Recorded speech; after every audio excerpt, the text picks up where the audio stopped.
Los deportes forman una parte importante de la vida del ser humano, no solamente para verlos, para disfrutarlos de lejos, sino para practicarlos, ya que son fuentes de salud emocional, salud mental, salud física. Los deportes tienen entonces este lugar especial en la vida del ser humano, y hay uno en particular que algunos estudiosos dicen que fue el primero que fue organizado, y es el atletismo. El atletismo está básicamente dividido en tres modalidades. La primera son las carreras de corta distancia, la segunda son las de mediana o media distancia, y la tercera las de larga distancia. En este último grupo, donde no es tan importante la velocidad sino la resistencia y el ritmo, a este grupo corresponden las carreras de entre 3, 5, 10, 21 kilómetros, esta última que es la llamada la media maratón, y la maratón como tal es la de algo más de 42 kilómetros. Esta modalidad en particular del atletismo ha sido comparada con la vida del ser humano. ¿Por qué? Porque la vida del ser humano es un trayecto en el que necesitamos, aparte de resistencia, también mucha sabiduría, mucha inteligencia. Y bueno, por eso nuestra reflexión de hoy tiene este título: Siempre hacia adelante. Y corresponde entonces a la cuarta reflexión del libro de Filipenses, y está centrado en el capítulo 3 de este mismo libro. Recordemos entonces el capítulo anterior. El capítulo anterior Pablo nos habla de la importancia de la unidad. Nos dice pues que todo creyente recibe 4 elementos o aspectos básicos cuando tiene esa relación con el Señor. Uno de esos es el consuelo, otro es el amor, el Espíritu Santo desde luego, y la misericordia. Entonces nosotros, al recibir estos aspectos en nuestra vida, tenemos las bases para esa unidad de la cual nos habla Pablo. Ese camino a la unidad entonces requiere que no haya egoísmo, que no haya vanidad, y proviene desde luego de una entrega genuina, profunda a Cristo. Y también incluye el considerar a los demás como superiores a uno mismo, donde nos preocupa y nos interesa las necesidades que tienen los demás, no tanto como lo que en el mundo vemos a diario, que es el egoísmo, donde lo primero es para mí y lo que sobre también es para mí. Así que también nos habla el apóstol Pablo sobre la vida de Jesús. Jesús, quien siendo Dios mismo, Él siendo el eterno, el todopoderoso, se encarnó, vino al mundo y nos dio ejemplo de entrega, de humildad, de sacrificio, de servicio. Y lo vemos, como lo veíamos hace 8 días en esta última noche que compartió con sus discípulos. Él le lavó los pies a ellos, haciendo algo que solamente hacían los esclavos, incluso los esclavos de más bajo rango. Este fue un ejemplo que él usó, una enseñanza práctica sobre lo que significa dentro del reino de Dios, el reino de los cielos, el pertenecer a Él. El más grande es el que está dispuesto a servir a los demás. Es como diría Jesús mismo, sería el más pequeño. Entonces Pablo nos habla allí en este segundo capítulo de Filipenses sobre esa entrega de Jesús, y nos dice cómo Jesús incluso no solo se despojó de ser Dios y se humilló haciéndose hombre, sino que además vino a entregar su vida para morir de una forma espantosa, de una forma vergonzosa, de la forma más dura y terrible y dolorosa, que es la muerte de cruz. Entonces, Jesús es nuestro máximo ejemplo de eso que Él mismo está enseñando y esperando en nosotros. Por esa entrega y por ese sacrificio, por esa humildad que Él mostró, nos dice entonces también Pablo que Dios, el Padre, le exaltó hasta lo sumo. y entonces toda rodilla se doblará, de todos incluso los que sean enemigos de Jesús, ante Él doblarán su rodilla. Un día, cuando Él regrese, esto va a ser una realidad. Así que si yo tengo esa claridad en mi vida, puedo mantener una actitud confiada en Jesús como la mantuvo el apóstol Pablo.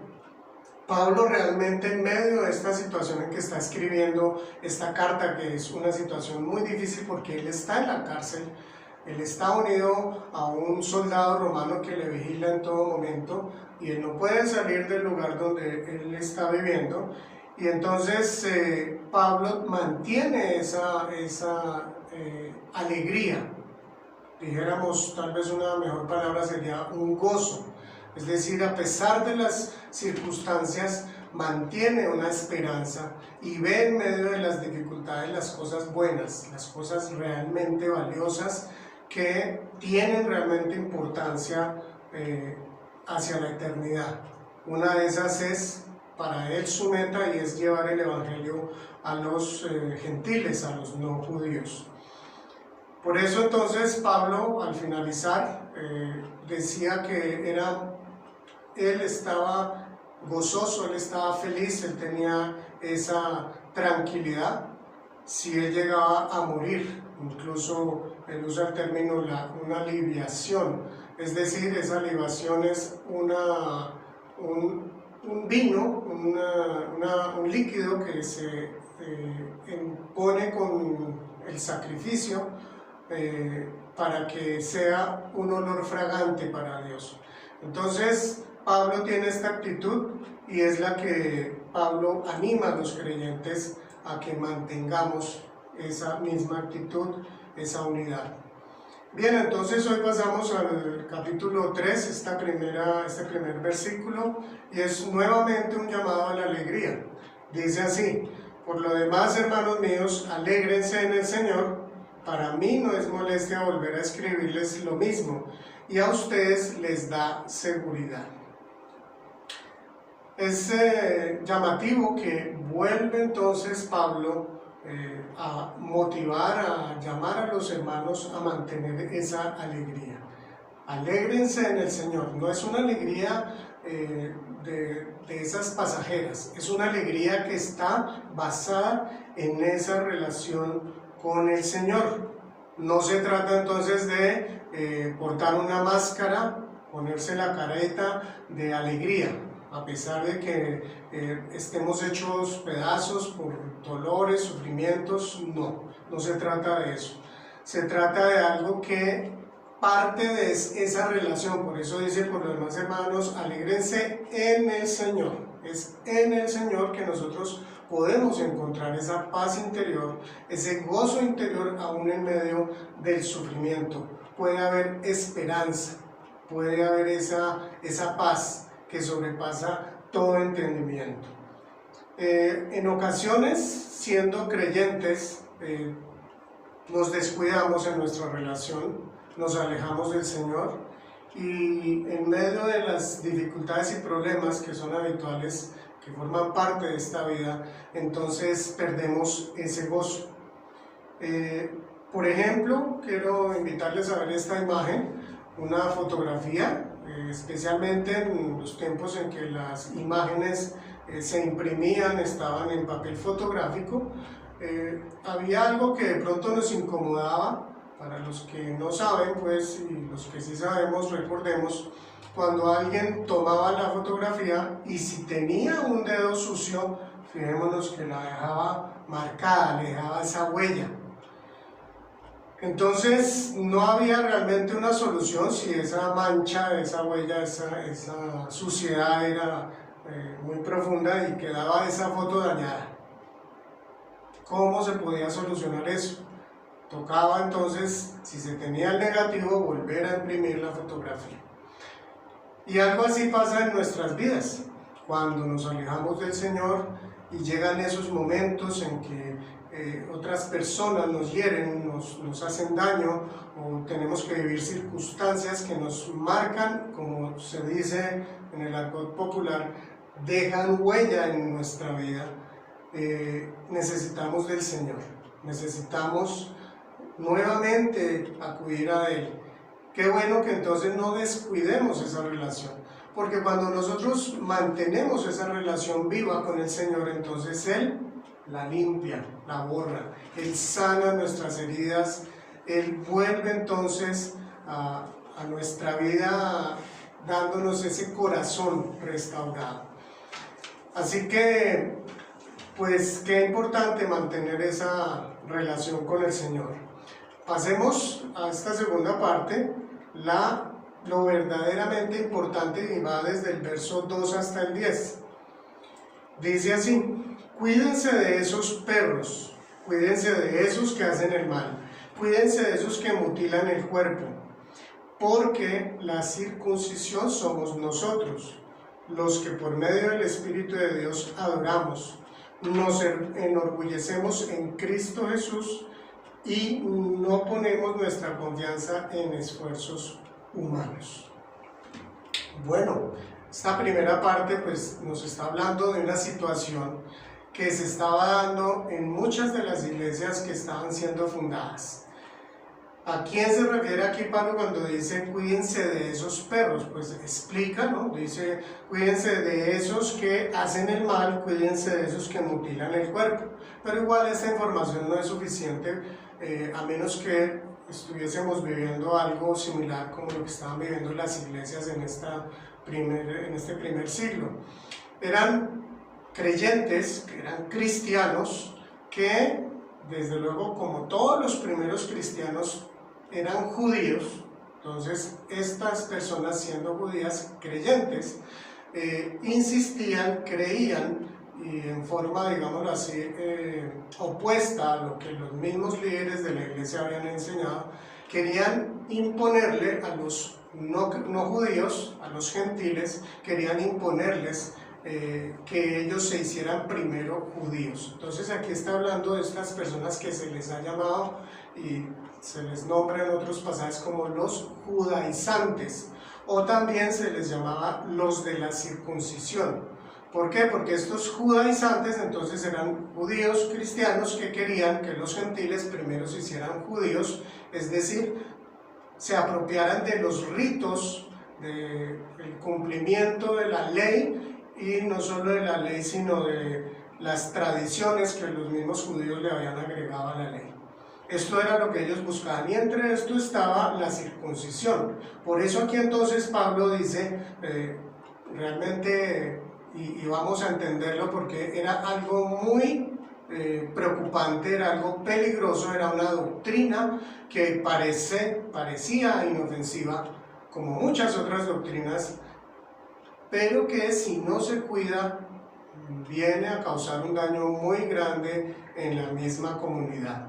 ¿Por qué? Porque aquí entonces están queriendo ponerles una carga mayor a los creyentes, además de una carga innecesaria. Dice entonces en el verso 3, porque la circuncisión somos nosotros los que por medio del Espíritu de Dios adoramos, nos enorgullecemos en Cristo Jesús y no ponemos nuestra confianza en esfuerzos humanos. Y esta última parte donde dice no ponemos nuestra confianza en esfuerzos humanos nos aclara bastante cuál es el peligro. ¿Por qué? Está diciendo realmente nosotros somos la circuncisión, es decir, nosotros somos los creyentes, los que no ponemos nuestra confianza en esfuerzos humanos, los que realmente adoramos a Dios como Él espera, como Él quiere. No nos enorgullecemos de nuestros propios esfuerzos y logros humanos, sino estamos realmente confiando en que esa salvación es solamente por la gracia, es decir, como regalo que Dios nos ha dado a través de Jesucristo.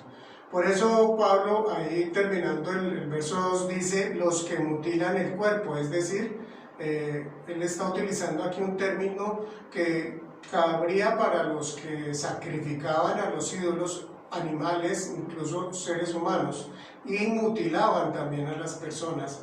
Es decir, esta marca del judío desde este punto de vista era una mutilación y no era lo que Dios estaba esperando, lo que Él quería. Entonces, sarcásticamente aquí Pablo usa este término de perros, ¿no? Cuídense de esos perros. Perros es el término que usaban los judíos para referirse despectivamente de los no judíos, es decir, de los gentiles.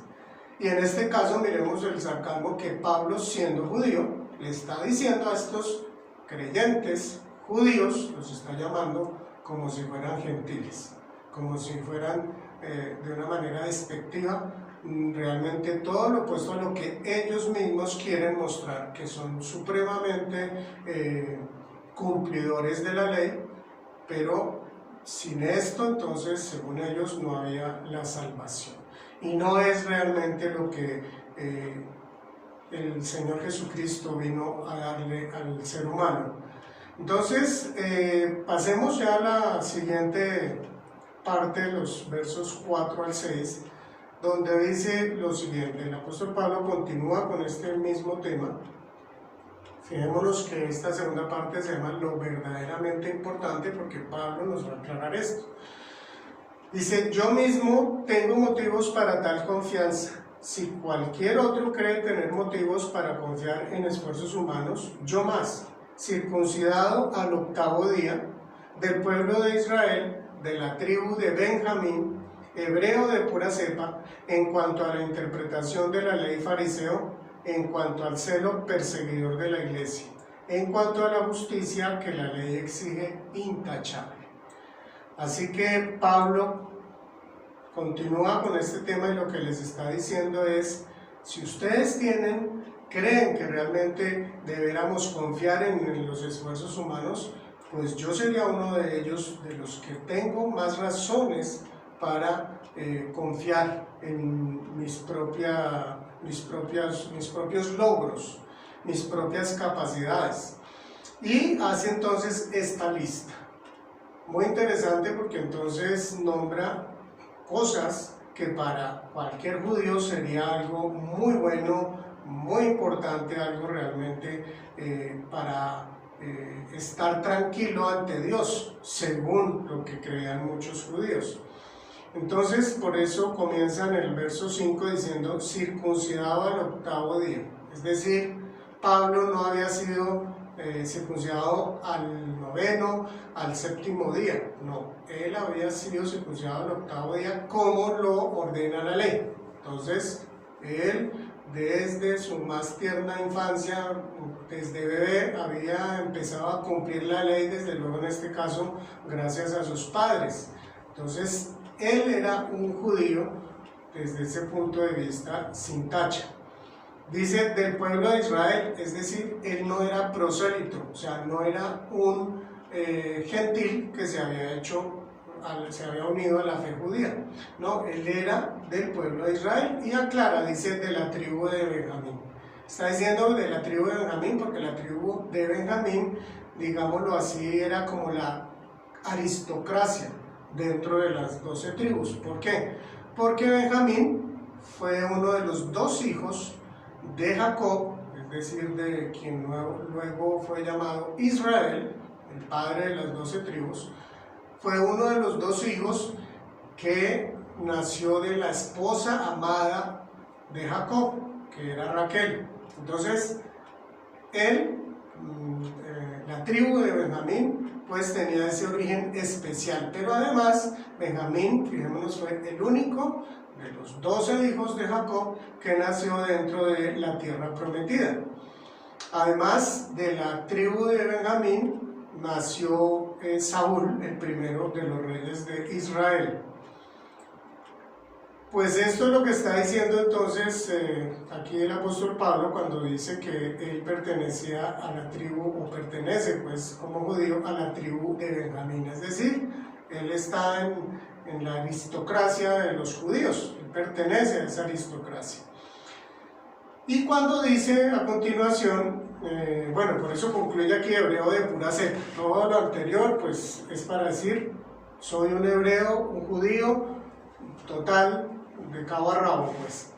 En cuanto a la interpretación de la ley fariseo, dice ahora fariseo, que significa, el término fariseo quiere decir separado. Y los fariseos eran muy estrictos en cumplir las leyes, y además no solo las leyes, sino todo lo que le habían agregado. Y ellos entonces eran muy respetados por el mismo pueblo de Israel. Hoy podríamos llamar a los fariseos, incluso como se les llama a otra clase de personas, para tener una mejor idea, fundamentalistas. Y entonces Pablo aquí está diciendo, yo soy prácticamente un fundamentalista, voy hasta lo más, hasta los fundamentos, si se trata de ser judío. Y sigue en el verso 6, en cuanto al celo, perseguidor de la iglesia. Como quien dice, pues su convencimiento y lo radical que él era, incluso era tanto que le había llevado a perseguir a la iglesia, y esto pues era motivo, pues, entre comillas, de tener un orgullo. Y termina este verso 6 al decir, en cuanto a la justicia que la ley exige, intachable. Pues bastante importante esta hoja de presentación, esta hoja de vida, este currículo de Pablo. Terminar diciendo, pues, todo lo cumplí, todo lo que exige la ley, todo lo que significa ser judío, mi comportamiento entonces es intachable. Nadie me puede acusar de que yo alguna vez fallé en cumplir alguna ley, toda la cumplí.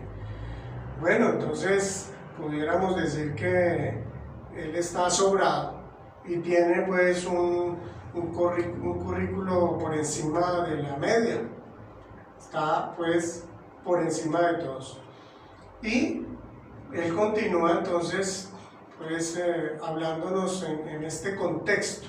Él, en medio de todo esto que está diciendo todo esto que acabo de decir, a mí no me mueve el piso, ahí no está mi valor, esto no es lo que a mí me da valor como ser humano, no es lo que me da identidad, realmente esto no es lo importante. Pasemos a continuación a los versos 7, 8 y 9.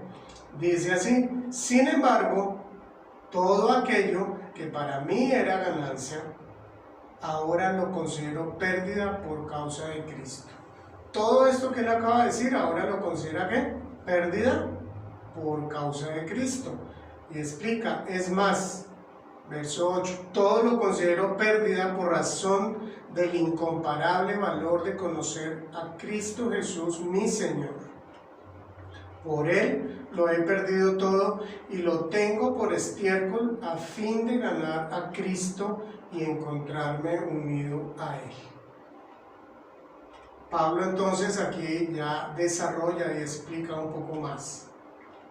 Todo eso que él acaba de decir, toda esa herencia, esa justicia intachable, esa perfección como judío, él ha entendido que eso no es lo importante. Él dice que lo considera como pérdida por razón del incomparable valor de conocer a Cristo. El valor de conocer a Cristo.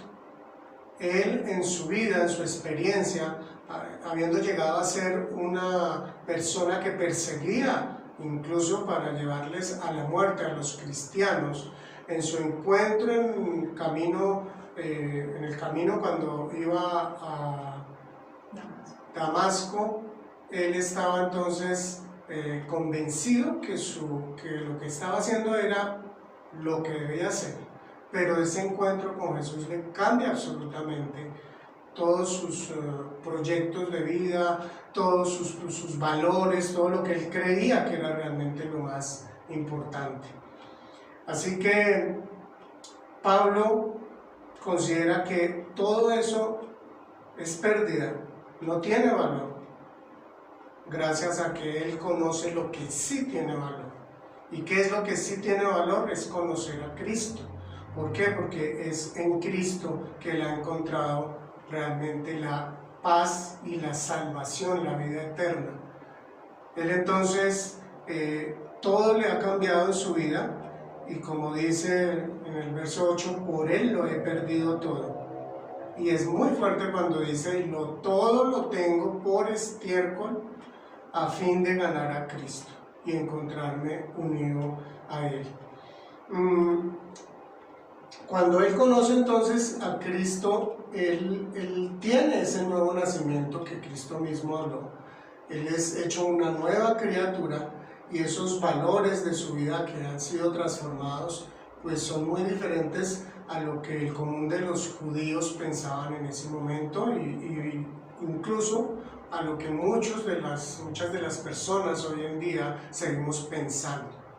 Lo que me da mi valor e identidad son mis logros, son de las cosas que yo he logrado en la vida, que he recibido incluso como herencia, porque pertenezco a esta familia, porque nací en este lugar, porque tengo estos bienes, porque tengo esta tez, este color de piel.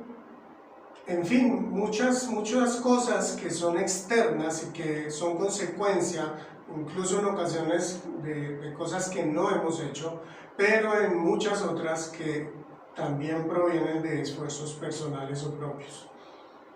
Aquí entonces, en este momento, Pablo está mostrando también su humildad y su disposición a que Dios cambie esas cosas, esos conceptos, esos valores equivocados. Y es también la actitud a la que nos está llamando el Señor. Pablo es simplemente un creyente que entendió cuál era realmente ese mensaje de salvación. Y es lo que él quiere hacerle ver a los filipenses y desde luego también a cada uno de nosotros. Prosigamos entonces con este verso 9 que dice así, continúa de la siguiente manera, dice: no quiero mi propia justicia que procede de la ley, sino la que se obtiene mediante la fe en Cristo, la justicia que procede de Dios basada en la fe. Lo he perdido todo a fin de conocer a Cristo, experimentar el poder que se manifestó en su resurrección, participar en sus sufrimientos y llegar a ser semejante a Él con su muerte. Pablo entonces sigue profundizando en este tema sobre realmente qué es lo verdaderamente importante. Afirma entonces que él no quiere su propia justicia. ¿Por qué? Porque esa propia justicia procede de la ley. Él quiere realmente esa justicia que viene, que se obtiene, dice él, mediante la fe en Cristo. Esa justicia procede de Dios y está basada en la fe en nuestro Señor Jesucristo. Así que Pablo ha rechazado lo que antes consideró valioso y lo que él consideraba pues que era lo que le daba sentido a su vida, que es esa herencia cultural, lo que él había obtenido con tanto esfuerzo en su preparación como judío. Así que esto no lo hace justo, no lo justifica ante Dios. Aquí está hablando de la justicia, ¿cierto? No quiero mi propia justicia. Y cuando nosotros tenemos ese encuentro con el Señor, Él nos hace justos, Él nos justifica ante Él. Y entonces nos está diciendo que ese encuentro con el Señor lo que nos da, lo que verdaderamente es importante, y es la salvación, la vida eterna, el compartir con el Señor desde ese momento y por la eternidad. Nos podemos entonces sentir tranquilos, encontramos esa confianza al confiar en Él, encontramos esa tranquilidad interior. Y de acuerdo a lo que leíamos entonces, él dice que él quiere conocer a Cristo. En el verso 10 dice: lo he perdido todo a fin de conocer a Cristo. Ese conocer a Cristo pues tiene mucho que ver con Juan 17:3, dice de la siguiente manera, dice: y esta es la vida eterna, está hablando Jesús, y esta es la vida eterna, que te conozcan a ti, el único Dios verdadero, y a Jesucristo a quien tú has enviado. Así que la vida eterna la encontramos es conociendo a Jesús. De ahí la importancia, el énfasis que hace aquí Pablo de conocer a Cristo. Y llega a tal punto su deseo de identificarse con Él y su gratitud que Él está dispuesto, como termina este verso 10, a participar en sus sufrimientos. Es decir, a sufrir de la forma como Jesús sufrió, si es necesario, incluso llegar a una muerte semejante a la que tuvo Jesús. Desde luego esto no es para salvación, no lo está diciendo así Pablo, está diciendo simplemente esto es lo que él anhela en su corazón, pues él ya ha sido salvo, ya ha sido justificado, ya tiene esa justicia por medio del Señor Jesucristo. Hay una historia que habla de un escultor, un artista escultor llamado Juan Bacon, que él era creyente y pidió que al morir le pusieran en la lápida la siguiente frase. Dice así: mientras yo estaba en vida, me parecía que mi carrera de artista era lo más importante, pero ahora lo único importante es que yo fui creyente y seguidor del Señor Jesucristo. Qué interesante esta frase, porque si nosotros nos fijamos, cuando él habla en pasado se está refiriendo a su vida. Imaginémonos que es él el que está diciendo eso ya después de muerto, porque eso es lo que él pidió que le escribieran después, ya en su tumba. Entonces dice, me parecía, cuando él vivía, me parecía que mi carrera de artista era lo más importante. Y entonces dice, pero ahora, y ahora en el presente, ya estando muerto, lo único importante es que yo fui creyente y seguidor del Señor Jesucristo. Interesante pensar, nosotros vamos a llegar a morir un día. ¿Qué le diríamos a las personas que están vivas? ¿Cómo les hablaríamos? En ese momento realmente, ya estando muertos, ¿qué es lo más importante? ¿Qué tiene realmente valor? Es como lo dice aquí, esta frase, pues lo que realmente tiene valor, lo único importante es que yo fui creyente y seguidor del Señor Jesucristo. Para que pensemos un poquito. Bien, pasemos entonces ya a la tercera parte, y es esta parte llamada siempre hacia adelante. ¿Por qué? Porque el apóstol Pablo entonces ya dice lo siguiente: no es que yo haya conseguido todo o que ya sea perfecto, sin embargo sigo adelante, esperando alcanzar aquello para lo cual Cristo Jesús me alcanzó a mí. Hermanos, no pienso que yo mismo lo haya logrado ya. Más bien una cosa hago, olvidando lo que queda atrás y esforzándome para alcanzar lo que está adelante. Entonces aquí Pablo evidencia su humildad. Aquí vemos un Pablo, un apóstol humilde, que no es de pronto ese judío como era altivo y, como se dice, pagado de sí mismo por tantas cosas buenas que él tenía. Él aquí nos dice además de una forma humilde que él no es un producto terminado. Él no, como dice aquí, no es que yo lo haya conseguido ya todo, y tampoco se considera perfecto. Él no es un producto terminado, él no se considera por encima de todos los demás, entonces él no es perfecto, es humilde. Recordemos que la humildad no es agachar la cabeza, menospreciarme a mí mismo, considerarme como un ser inútil, miserable. No, esa no es la humildad. La humildad es reconocer desde Dios, desde la óptica de Dios, quién soy yo, y apreciarlo, valorarlo en su justa medida. Pero no solamente reconocer que yo tengo dones y atributos que Dios me ha dado, porque Él es el que me dio la vida, sino que también los demás tienen dones, que a los demás Dios también los creó, los demás son también imagen de Dios. Entonces yo me valoro, pero también valoro a los demás. Esa es la humildad. Desde la óptica de Dios yo comprendo realmente quién soy yo, quiénes son los demás y quién es Dios en la vida de todo ser humano. Pablo entonces, él está diciendo que él está en proceso. Fijémonos que ahí dice, sin embargo sigo adelante, ¿cierto? Él no está estático. Su vida no es, yo ya soy creyente, ya, listo, ya soy salvo, ya esperamos a que venga el Señor. No, esa no es la actitud de Pablo. Él sigue adelante. Él reconoce y valora que tiene una misión aquí en la tierra. Mientras él esté aquí, él tiene una misión. Para él entonces existir como cristiano no es simplemente haber nacido, haber sido salvo, crecer y morir. A eso no se limita su vida como creyente. Jesús dice que él vino a darnos vida en abundancia, en Juan 10:10. Entonces, él tiene también eso claro. Él quiere vivir esa vida abundante, profundizar, conocerla, tener esa vida abundante que el Señor nos dijo que nos está dando y que realmente nos está dando. Eso también tiene que ver con conocer mejor al Señor, profundizar en esa relación con Él.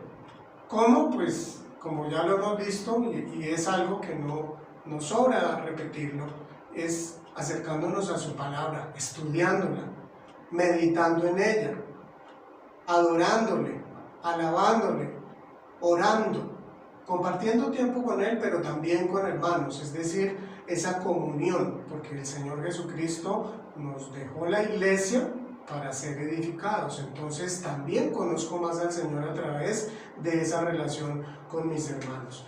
Miremos esta imagen. Es pues desde luego de un atleta. Fijémonos que ahí Pablo está diciendo sigo adelante, fue lo que leímos ahora en el verso 12, sigo adelante. Fijémonos pues que de eso se trata una maratón. Una maratón es un trayecto, toma su tiempo recorrerlo y hay que recorrerlo entonces con constancia.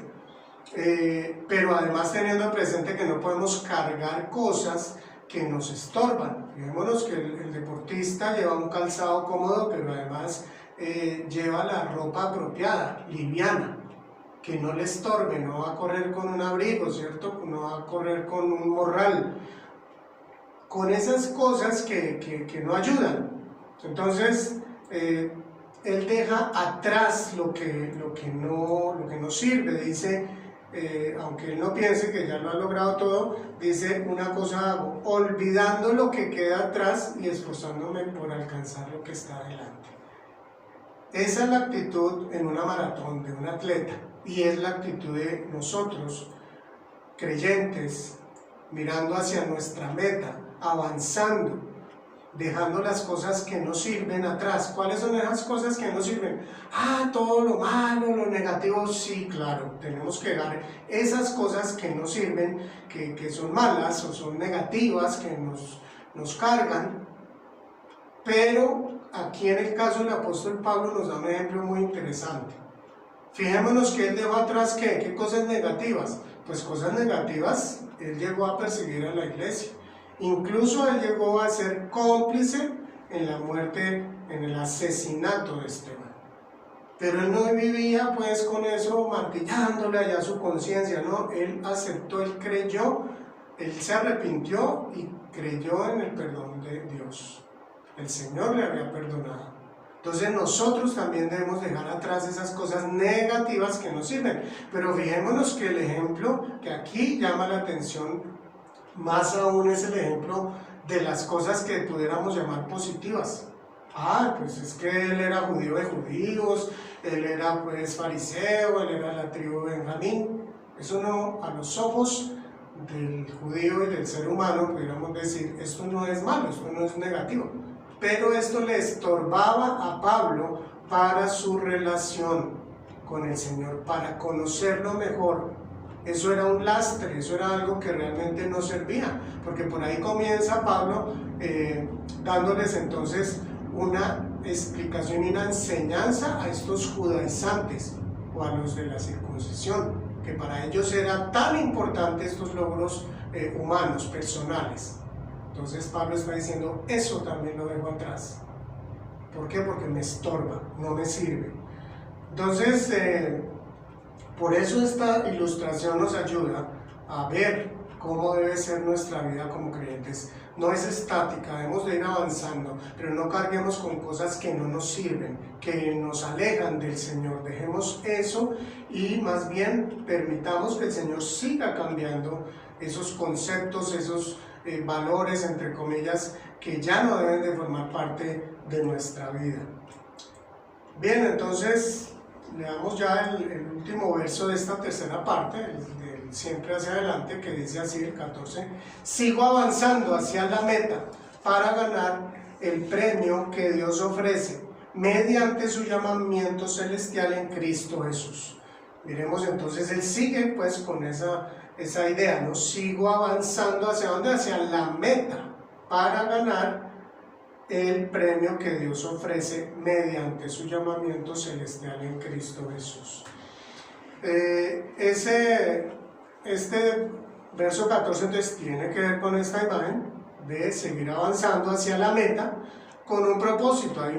Esa meta es ganar ese premio que Dios ofrece mediante ese llamamiento celestial en Cristo Jesús. Recordemos, Hebreos 10:17 nos dice el Señor a los creyentes: y nunca más me acordaré de tus pecados y maldades. Eso fue lo que realmente aceptó, creyó Pablo y pudo seguir adelante desarrollando esa misión, eso que Dios le había encomendado. El Señor también nos ha dado una misión a cada uno de sus hijos, a los creyentes. Así que pensemos en eso en cuanto a nuestra vida. ¿Cómo estamos nosotros siguiendo hacia adelante, dejando las cosas que no nos sirven? Recordemos que no son solamente las cosas negativas, los pecados, las embarradas grandes que cometimos, el daño mayor que hicimos en nuestra vida anterior. No, es también todo eso que no nos sirve y que parece que es positivo. Eso es vivir en la carne, es decir, con valores y principios de antes de conocer al Señor.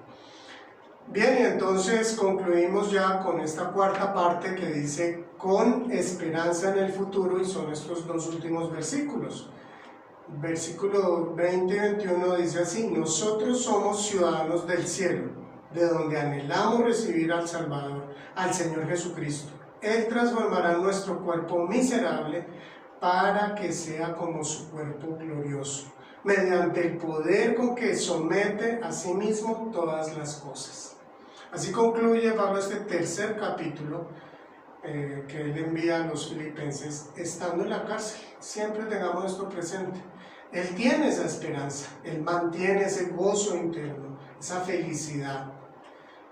Dice, nosotros somos ciudadanos del cielo. ¿Qué está diciendo Pablo? Yo ya sé de dónde soy, a dónde pertenezco, cuál es mi nacionalidad, de dónde soy ciudadano. Y a eso también estamos llamados nosotros. Nosotros ya no pertenecemos, nuestra ciudadanía no es de este mundo. Muy bien, somos colombianos, apreciamos eso, le damos gracias a Dios, pero no es lo que debe estar por encima de todo. Realmente nuestra ciudadanía está ¿en dónde? En el cielo, como decía aquí, somos ciudadanos del cielo, donde anhelamos, donde deseamos entrañablemente que el Señor regrese. Recordemos esas últimas parábolas que el Señor le dio a sus discípulos antes de ir a la cruz. Hablaban de eso, de ese discípulo, de que nosotros debemos estar anhelando ese regreso del Señor Jesucristo. Pero además, Él nos va a transformar. ¿Qué es lo que va a transformar? Nuestro cuerpo miserable. Nuestro cuerpo, en el mejor de los casos, tiene limitaciones. Llegamos a tener enfermedades, llegamos a padecer dolor, sufrimiento. Entonces, aquí Pablo está hablando con esa esperanza que le caracteriza. ¿Esperanza en qué? En el futuro. Él ya habló de su pasado, está hablando de su presente y ahora mira hacia el futuro. ¿Qué es lo que está entonces diciendo? El Señor Jesús, cuando venga desde los cielos, que es de donde nosotros hemos recibido esa nueva ciudadanía, las bendiciones del Señor, ¿cierto? De ahí también va a regresar el Señor Jesucristo y vamos a ser transformados. ¿Qué significa esto? Y ahí termina diciendo, mediante el poder con que somete a sí mismo todas las cosas. Ese poder de Dios que es sin límite, por eso es el omnipotente. Con ese poder el Señor nos va a dar cuerpos nuevos. Algunos estaremos o estarán vivos, otros no. Algunos de nuestros cuerpos habrán sido incinerados, cremados, en fin, hecho polvo nuestro cuerpo. El Señor va a darnos cuerpos nuevos. Ya no va a ser ese cuerpo, como dice aquí, miserable, o sea, que da hasta tristeza, ¿cierto? No, va a ser ese cuerpo como el de nuestro Señor Jesucristo cuando resucitó, cuando venció la muerte. Esto significa mucho y es algo que en la vida de Pablo tiene gran importancia. Es algo que también nosotros debemos mirar más seguido, reflexionar en eso. Nuestra vida tiene sentido realmente en el futuro con Cristo. Ese es el mayor sentido que tiene nuestra vida. Él entonces nos va a quitar ese sufrimiento, ese dolor, ese llanto, como nos habla ya allí Apocalipsis al final en su último capítulo, es lo que vamos a recibir. Y esto nos debe llenar de gozo y de esperanza a pesar de las dificultades. En este tiempo en que hay tanta angustia, hay tantas dudas, tanta preocupación con el tema de esta pandemia. Así que bueno, vamos entonces a recordar estas imágenes, ¿cierto? El atletismo. La vida es algo así, es un trayecto largo y requiere entonces resistencia, ritmo, y necesitamos entonces a nuestro Señor Jesucristo para que Él nos fortalezca, nos guíe y nos lleve hacia la meta final en victoria. Bien, estas últimas 4 conclusiones, algunas conclusiones, como lo he dicho ya antes, los más grandes éxitos y logros humanos no nos pueden dar la salvación. Por más que le dediquemos tiempo, por más riquezas que logremos, nunca lograremos la salvación mediante estos logros humanos. Segunda conclusión, conocer a Jesús es recibir la mayor riqueza y bendición posible, la vida eterna. Es una forma de decir realmente. Si nosotros conocemos al Señor Jesús, es decir, realmente sabemos quién es Él, que es el Salvador y el Señor del universo, pues encontramos la vida eterna, el compartir esa vida con Él, esa vida que Él nos dio a nosotros en este mundo, pero que además quiere darnos para la eternidad. Eso es la mayor riqueza, lo más valioso que podemos nosotros recibir. Tercera conclusión, conocer a Cristo y seguirlo requiere de humildad y disposición a perder cosas que creíamos valiosas. Así que si tú le has entregado tu vida a Cristo, si no lo has hecho, te animo a que lo hagas. Es lo más valioso y lo mejor que tú puedes recibir en esta vida. Si tú le has entregado la vida al Señor, si se la vas a entregar, entonces debes de mantener una humildad.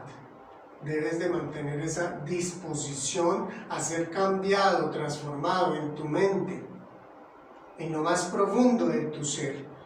Perder, entre comillas, dice ahí, porque realmente perder no es perder, es ganar, ¿cierto? Cosas que creíamos valiosas, no solo cosas como objetos, sino conceptos, valores que realmente no son valores, que creemos, que hemos aprendido, pero que son realmente antivalores en el reino de los cielos. Y por último, vivamos teniendo en cuenta la eternidad. Nuestro presente tiene sentido y esperanza en el futuro de Cristo. Y esta última parte, en el futuro de Cristo, también podemos decir en el futuro con Cristo.